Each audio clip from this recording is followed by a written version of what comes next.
Hello मेरे प्यारे बच्चों, कैसे हैं आप सभी। आई होप आप सभी बहुत अच्छे होंगे। Welcome back to the new class. This is your teacher Saumya Sharma and we are learning English grammar pathways by Riddhi series and published by children's voice. Today we all are going to start a new chapter from your English grammar book and the chapter number is 23rd and the name of the chapter is the preposition.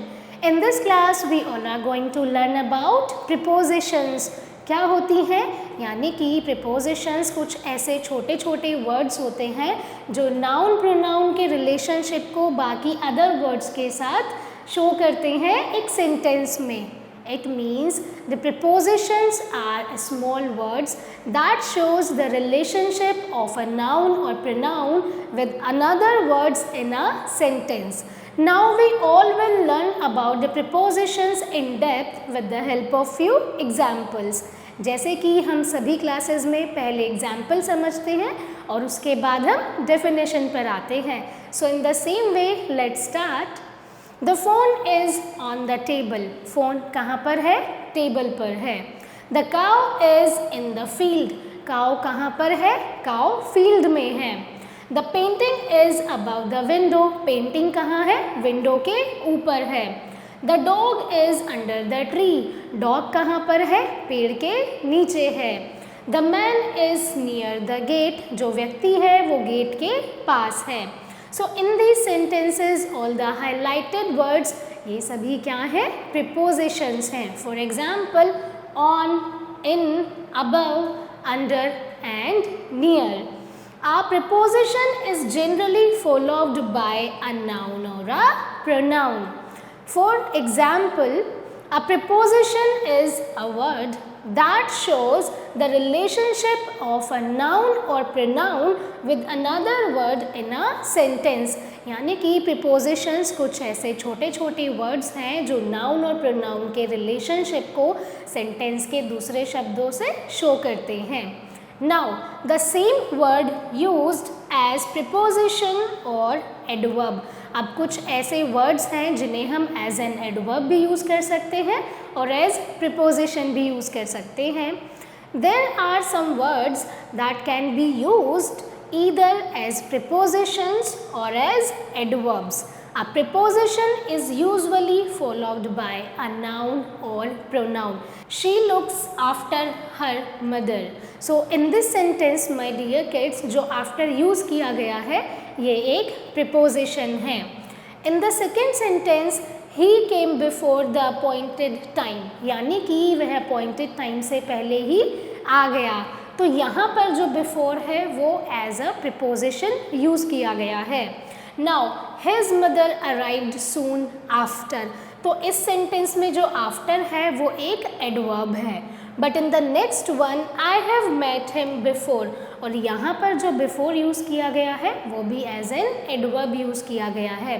तो जब भी आप preposition use करेंगे वो सभी words followed by noun और pronoun ही लिखे जाएंगे. और adverbs का example अभी हमने यहाँ पर समझा है. All right. Moving ahead, we all will see the object of the preposition. अब हम देखेंगे कि preposition का object क्या होता है. The gift is from Priya. यानी कि gift किसकी तरफ से है, प्रिया की तरफ से है. The news is from Jaipur. News कहाँ से आ रही है, जयपुर से आ रही है. In these sentences, the preposition from has objects Mohit and Jaipur. I'm sorry बच्चों, यहाँ पर मोहित नहीं आएगा. जो ऑब्जेक्ट दिया गया है वो यहाँ पर प्रिया दिया गया है कि जो गिफ्ट है वो प्रिया की तरफ से है. So you all have to write Priya here. All right. Now the noun or pronoun that follows a preposition is said to be governed by the preposition. It is called the object of the preposition. उसे ही क्या कहा गया है, फिर object of the preposition कहा गया है. जहाँ पर भी आप sentences में देखेंगे कि preposition के बाद अगर कोई भी other subject है या फिर कोई भी word है तब आप उसे क्या बोलते हैं, object of the preposition बोलते हैं. I hope students you all are getting about the prepositions. Preposition कुछ ऐसे छोटे शब्द होते हैं जो आपके नाउन प्रोनाउन के रिलेशन को दूसरे वर्ड्स के साथ शो करते हैं किसी भी सेंटेंस में। ऑल राइट, फिर हमने देखा कि कुछ ऐसे वर्ड्स हैं बच्चों जिन्हें आप एज एन प्रिपोजिशन भी यूज़ कर सकते हैं और एज एन एडवर्ब भी यूज़ कर सकते हैं। उसके बाद हमने देखा ऑब्जेक्ट ऑफ द प्रिपोजिशन क्या होता है। जब भी प्रिपोजिशन वर्ड्स के बाद में आप कोई वर्ड यूज़ करते हैं तब हम उसे ऑब्जेक्ट ऑफ द प्रिपोजिशन बोलते हैं। Moving ahead we will learn about general rules for using prepositions, यानी कि अब प्रिपोजिशंस को यूज़ करने के कुछ रूल्स हैं। सबसे पहले हम इन प्रिपोजिशन के बारे में सीखेंगे। आई एन, इन को यूज़ करते हैं with cities, towns and villages when we consider them as areas not as a point on a journey, यानी कि इनको आप यूज़ करते हैं सिटीज़ के नेम से पहले या फिर विलेजेस के नेम से पहले या फिर टाउन से पहले। जब भी आप उन सभी सिटीज़, टाउन्स और विलेजेस को एज अ एरिया कंसीडर करते हो, कोई भी as a point on a journey consider नहीं करते हो। For example, Arjun was born in Jaipur. Arjun कहाँ पर पैदा हुआ था? जयपुर में। They live in Dehradun. वे कहाँ रहते हैं? देहरादून में रहते हैं। फिर आप इनको कहाँ पर यूज़ करेंगे? With the name of the street. जब भी आप स्ट्रीट नेम बताते हैं किसी को या फिर लिखते हैं, then you all will use preposition in. For example, my uncle lives in Taj street. मेरे अंकल ताज स्ट्रीट में रहते हैं। साथ ही में जहाँ पर different parts of the day आपको बताया जाएगा। For example, in good morning, in noon, in evening. For example, she will meet me in the afternoon. वह मुझसे आफ्टरनून में मिलेगी, यानी कि आफ्टरनून क्या है? पार्ट ऑफ द डे है। नाउ अब एट कहाँ पर यूज़ कर सकते हैं आप सभी? With addresses. जब भी आप कोई एड्रेस लिखते हैं या फिर आप किसी पर्टिकुलर एड्रेस पर हैं और आप किसी को इन्फॉर्म करते हैं, then you all will use preposition at. For example, she lives at number 36 Fatehabad road, यानी कि आपने एड्रेस बताया कि वो इस पर्टिकुलर एड्रेस पर रहती है। तब आप क्या यूज़ करेंगे? प्रिपोजिशन एट को यूज़ करेंगे। या फिर जब भी आपको कोई नाइट वर्ड गिवन होगा, for example, I will meet you at night. मैं तुमसे रात में मिलूँगी या फिर मिलूँगा। अब इनको कहाँ पर यूज़ करेंगे? For things at rest. ऐसी वस्तुएं जो कि रेस्ट में होती हैं, और आप इनटू को यूज़ करेंगे फॉर द मूविंग थिंग्स। जितनी भी चीज़ें मोशन में होंगी उन सभी के लिए आप इनटू यूज़ करेंगे। For example, the principal is in the office. Principal कहाँ पर है? ऑफिस में है। But where you all have to use into? For example, she got into her car and drove away, यानी कि यहाँ पर मोशन दिखाया गया है, यहाँ पर मूवमेंट हो रहा है कि वो कार तक आई, वो कार में बैठी, फिर वो कार चलाकर चली गई। सो यहाँ पर आप सभी नोटिस करेंगे जहाँ पर मोशन आपको शो होगा वहाँ पर आप प्रिपोजिशन इनटू को यूज़ करेंगे। Moving ahead my kids, we all will learn about till preposition. Till को हम यूज़ करते हैं फॉर टाइम। जब भी टाइम शो करना होता है, टाइम बताना होता है। For example, she had not reached there till 10 o'clock, यानी कि वह 10 बजे तक भी वहाँ नहीं पहुँची थी। We are telling the time in this sentence. So what preposition you all will use? आप सभी टिल का यूज़ करेंगे। अब आप विद कहाँ पर यूज़ करेंगे और बाय कहाँ पर यूज़ करेंगे? With for the instrument. जब भी किसी इंस्ट्रूमेंट की बात करेंगे तब आप विद यूज़ करेंगे। बाय यूज़ करेंगे for the agent. For example, cut it with a knife, यानी कि अगर आपको फ्रूट कट करना है तब आप फ्रूट को किसी नाइफ की हेल्प से कट करेंगे। सो इट मीन्स किसी भी इंस्ट्रूमेंट या ऑब्जेक्ट की बात आएगी तब आप विद यूज़ करेंगे। Second one, the tiger was killed by the Hunter. Tiger किसके द्वारा मारा गया है? एक हंटर के द्वारा। यहाँ पर जो हंटर है वो एक पर्सन होगा। ऑलराइट, तब आप क्या यूज़ करेंगे, प्रीपोजिशन बाय यूज़ करेंगे। नाउ अब हम देखेंगे इन और विद इन कहाँ पर यूज़ होते हैं। So in to denote at the end of the period of time. जब भी आप end of a period of time बताते हैं तब आप इन को यूज़ करते हैं, बट विद इन को आप यूज़ करेंगे to denote before the end of a period of the time. Alright, तो एग्जाम्पल के थ्रू समझते हैं। They will return in a month, यानी कि वो एक महीने में वापस आ जाएंगे। इट कुड भी कि वो मंथ के एंड में वापस आएंगे, मंथ पूरा भी लग सकता है उन्हें आने में, but in the second sentence they will return with in a month, यानी कि वो एक ही महीने के अंदर आ जाएंगे, मंथ पूरा कंप्लीट नहीं होगा, मंथ कंप्लीट होने से पहले ही वो वापस आ जाएंगे। I hope students you all are getting the minor differences between the preposition in and within.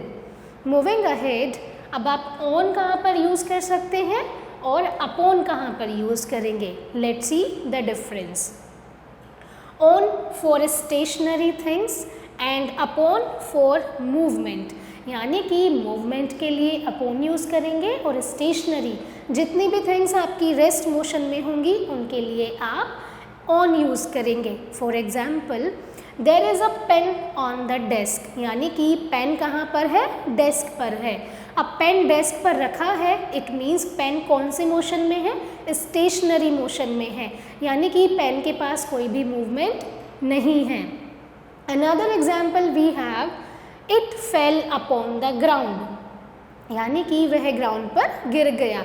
अगर बच्चों मेरे हाथ में ये पेन है, अगर ये पेन मेरे हाथ से गिर जाता है तब मैं क्या यूज़ करूँगी, अपॉन यूज़ करूँगी। Moving ahead we will see from for indicating a point of time and also a place. अब हम देखेंगे फ्रॉम प्रीपोजिशन को आप कहाँ पर यूज़ कर सकते हैं। जब भी आप किसी पॉइंट ऑफ टाइम या फिर प्लेस को इंडिकेट करते हैं, she will be in Jaipur from 10 AM onwards, यानी कि वो जयपुर में कितने बजे तक होगी, 10 बजे तक। They will arrive from New York, यानी कि वो कहाँ से आएंगे, न्यूयॉर्क से आएंगे। So I hope students you all have understood where you all have to use the different prepositions. Moving ahead, we will understand the use of between and among. Between आप use करते हैं जब भी दो लोगों के बीच बात होती है। among को यूज़ करेंगे for more than 2 person. For example, hold the needle between your finger and thumb, यानी कि अगर आपके पास कोई भी निडल है, आप ऐसे समझिए कि मेरे हाथ में ये पेन है, पेन को मैंने अपने थंब और अपने फिंगर्स के बीच में होल्ड किया हुआ है, यानी कि यहाँ पर जो मेरे पास ऑब्जेक्ट है वो 2 फिंगर्स के बीच में हेल्ड है, तब मैं क्या यूज़ करूँगी, बिटवीन यूज़ करूँगी। On the other hand the money was divided up among the 4 children, यानी कि जो मनी है वो कितने बच्चों के बीच में डिवाइड की गई है, 4 बच्चों के बीच में। तो यहाँ पर 2 से ज़्यादा पर्सन के बीच बात की गई है, तब हम यूज़ करेंगे प्रीपोजिशन अमंग को। Now we will understand the use of beside. Beside use करेंगे to indicate by the side of. For example, he set beside his father, वो अपने फादर के साइड में बैठा है। जब भी आप एग्ज़ाम देते हैं, क्लासरूम में बैठे हुए होते हैं, तब आपके आसपास और साइड में भी कुछ स्टूडेंट्स होते हैं, तब क्या बोलते हैं कि मैम मेरी साइड में प्रिया बैठी हुई है और मेरे राइट हैंड साइड में शिवी बैठी हुई है। ऑलराइट, तब भी आप साइड में किसी को बताना होगा तब आप यूज़ करेंगे बिसाइड का। अब हमारे पास एक दूसरा वर्ड है बिसाइड्स। हमने अभी देखा बिसाइड कहाँ पर यूज़ करेंगे, now we will see besides का use to indicate in addition to. For example, besides working as a doctor, he also writes novel in his spare time, यानी कि उसका जो मेन प्रोफेशन है वो डॉक्टर है, यानी कि एज ए डॉक्टर काम करने के बाद भी वो अपने फ्री टाइम में क्या लिखता है, नॉवेल्स लिखता है। अब उसका मेन प्रोफेशन डॉक्टर है, बट उसके पास जो फ्री टाइम है वो उसमें नॉवेल्स लिख रहा है। तो यहाँ पर हमने कुछ ऐड किया है extra. By profession he is something but in his spare time he is doing another things. तब भी हम कुछ एक्स्ट्रा ऐड करते हैं, तब यूज़ करेंगे बिसाइड्स का। Moving ahead we have another preposition since. Since को यूज़ करेंगे with a certain point of time, और फॉर को यूज़ करेंगे with a period of time. इनमें डिफरेंस समझते हैं। My aunt has been living in Kashmir since 1995। यहाँ पर जो मेरी आंट हैं, जिनकी बात की गई है कि मेरी आंटी कश्मीर में 1995 से रहती हैं, तो यहाँ पर एक स्पेसिफिक टाइम बताया गया है, एक सर्टेन टाइम से मेरी आंटी वहाँ पर रह रही हैं। But in the second sentence he has been reading the novel for 2 hours। वह 2 घंटे से नॉवेल पढ़ रहा है। But we do not know the exact timing, वो कौन से 2 घंटे हैं, वो रात के 2 घंटे हैं बच्चों, या फिर वो दिन वाले 2 घंटे हैं। So I hope you all have understood about the prepositions. Now we will be moving to the exercise part of this chapter. Identify the prepositions in the following sentences. कुछ sentences given हैं, आप सभी को prepositions identify करनी है। There may be more than one preposition in a sentence. एक sentence में बच्चों एक से ज़्यादा preposition भी हो सकती है। Let's see, the dog is beside the table. Dog कहाँ है? टेबल के साइड में है। तो preposition क्या होगी यहाँ पर? Preposition will be beside. Next we have she was among the crowd. यहाँ पर among क्या है बच्चों? Among आपकी एक preposition है। Next we have Humpty Dumpty sat on a wall. ये पोएम आप सभी ने भी पढ़ी होगी, तो यहाँ पर जो preposition है वो है on. Her college is near mine. उसका कॉलेज मेरे कॉलेज के पास है। So preposition is near in this sentence. Akshit jumped into the pool. Akshit pool में कूद गया। So यहाँ पर preposition होगी into. She lives at शहीद नगर in आगरा, यानी कि वो आगरा के शहीद नगर में रहती है। सो एट और इन दोनों ही यहाँ पर प्रिपोजिशन है। एट को आप यूज़ करते हैं जब भी आप स्ट्रीट की बात करेंगे, इन को यूज़ करेंगे नेम ऑफ सिटीज़ से पहले। तो 2 प्रिपोजिशन यहाँ पर यूज़ की गई हैं, एट और in. Mother worked till 10 o'clock at night. यहाँ पर भी 2 प्रिपोजिशन है, टिल और at night. So all right, till and eight.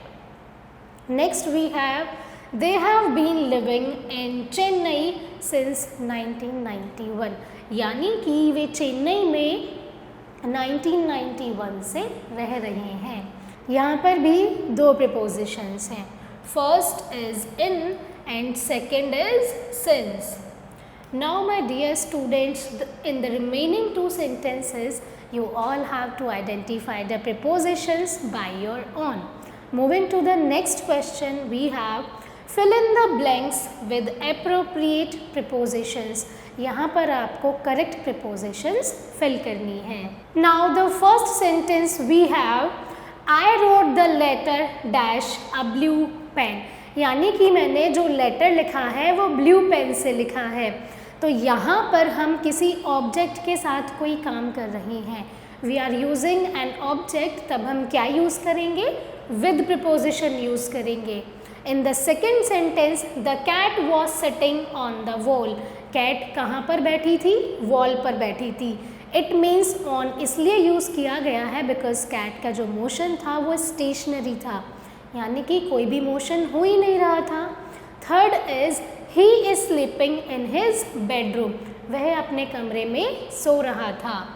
She is extremely fond of coffee, यानी कि उसे कॉफ़ी बहुत पसंद है। I distributed the sweets among the children, यानी कि मैंने जो स्वीट्स हैं उन्हें बच्चों में डिस्ट्रीब्यूट किया है। तो यहाँ पर कोई भी स्पेसिफिक बच्चे नहीं बताए गए हैं, यानी कि बहुत सारे बच्चे हैं, तब हम क्या यूज़ करेंगे? अमंग यूज़ करेंगे। Letter S comes between R and T in the English alphabet. All right. Now, you should receive a reply with in 7 days, यानी कि तुम्हें 7 दिन के अंदर रिप्लाई मिल जाना चाहिए. विद इन यूज़ करते हैं before the end of the period. All right, now the remaining sentences you all have to fill by your own in your books. I will be moving to the next question. Take the correct preposition to complete. यानी कि bracket में आपको कुछ preposition given है, correct prepositions को टिक करना है. They live a small town. They live in a small town. We arrived the airport at 4. We arrived at the airport at 4. All right. Rita has a watch dash her wrist. Rita has a watch on her wrist. The cat jumped into the well. My house is dash the church. My house is beside the church. Now there is a bridge the river. There is a bridge on the river. क्योंकि जितने भी bridge होते हैं वो नदियों के ऊपर होते हैं. All right. Now the remaining sentences you all have to do by your own. You all have to take the correct preposition for the sentence. So I hope students you all have enjoyed the class. That's all for today's class, my dear kids. Thank you so much for watching and learning with me. I will see you all in the next class.